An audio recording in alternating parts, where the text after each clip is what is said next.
अस्सलाम वालेकुम। SM news के साथ मैं हूं इश्तियाक अली। खबरों का सिलसिला बढ़ाते हुए खबर शामिल करते हैं पाकपतन से।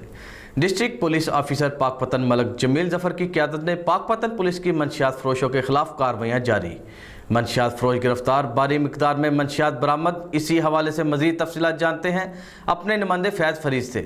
जी फैज़, क्या तफसीलात हैं आपके पास? जी बिल्कुल, कबूला पुलिस की मंशियात फरोश के खिलाफ बड़ी कार्रवाई। 55 किलो अफीम बरामद। SHO थाना कबूला रियाद अहमद भट्टी को इतला मिली कि मंशियात फरोश जिला बहावलनगर से बासवारी कार भारी मिकदार मंशियात लेकर कबूला की तरफ आ रहे हैं।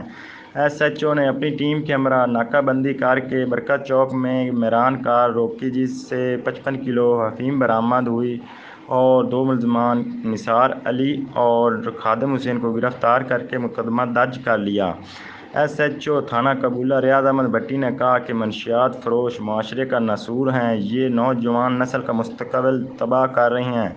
DPO पाकपतन की हदायत पर मंशियात फरोशों के खिलाफ ऐलान जंग कर दिया है, जो आखिर तक मंशियात फरोश की गिरफ्तारी तक जारी रहेगा।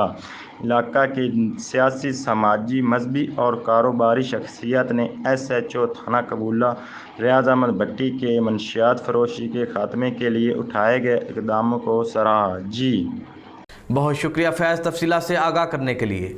अब तक के लिए इतना ही। मज़ीद खबरों के लिए देखते रहिए SM न्यूज़।